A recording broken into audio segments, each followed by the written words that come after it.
बऱ्याच तांत्रिक अडचणी आणि आरोप प्रत्यारोपानंतर अखेर गोकुळ दूध संघाच्या निवडणुकीचा मार्ग रिकामा झालाय। या निवडणुकीसाठी आवश्यक असणारे ठराव दाखल करण्याची प्रक्रिया 1 जुलै रोजी पूर्ण झाली। ठराव दाखल करण्याच्या अखेरच्या दिवशी एकूण 5470 ठरावांपैकी 5439 एवढे ठराव दाखल झाले आहेत। यामध्ये 31 ठरावधारक या प्रक्रियेपासून अलिप्त राहिल्याचं दिसतंय। नमस्कार, मी आकाश कुलकर्णी आणि आपण पाहत आहात प्रसार माध्यम। कोल्हापूर जिल्ह्याची अर्थवाहिनी म्हणून ओळखल्या जाणाऱ्या गोकुळ दूध संघाची निवडणूक या 2 महिन्यात होण्याची शक्यता आहे। या अनुषंगाने ठराव दाखल करण्याची प्रक्रिया नुकतीच पार पडली आहे।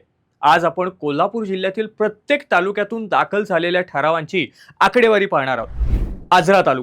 आजरा तालुक्यामध्ये एकूण 308 ठराव आहेत, त्यापैकी 305 ठराव दाखल झाले आहेत। 3 ठराव अद्याप दाखल झालेले नाहीत।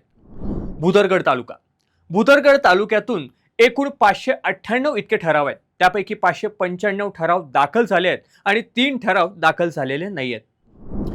चंदगड तालुक्यात एकूण 426 इतके ठराव आहेत, त्यापैकी 424 ठराव दाखल झालेले आहेत, फक्त 2च ठराव दाखल झालेले नाही आहेत।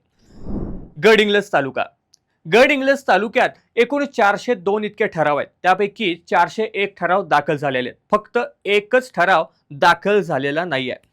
गगनबावडा तालुक्यात 132च्या 132 ठराव दाखल झालेले। हातकणंगले तालुक्यात एकूण 167 ठराव आहेत, त्यापैकी 161 ठराव दाखल झालेले आहेत, 6 ठराव दाखल झालेले नाही आहेत।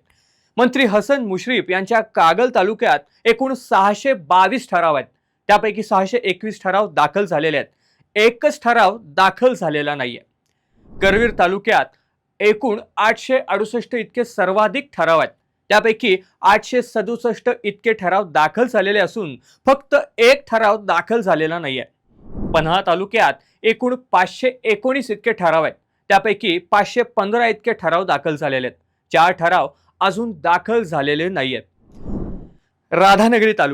राधानगरी तालुक्यात एकूण 703 ठराव असून सर्वच्या सर्व ठराव दाखल झालेले आहेत। शाहूवाडी तालुक्यात एकूण 451 ठराव आहेत, त्यापैकी 445 ठराव दाखल झाले असून 6 ठराव दाखल झालेले नाही आहेत। त्यानंतर शिरोळ तालुक्यात एकूण 274 इतके ठराव आहेत, त्यापैकी 270 ठराव दाखल झाले असून फक्त 1 ठराव दाखल झालेला नाही आहे। वरील आकडेवारी पाहता 5470 ठरावांपैकी 5439 ठराव दाखल झालेले आहेत, म्हणजेच 99% ठराव दाखल झालेले आहेत। दाखल न झालेल्या 31 ठरावांचा नेमका फटका कोणाला बसणार हे निकालानंतरच समजणार आहे।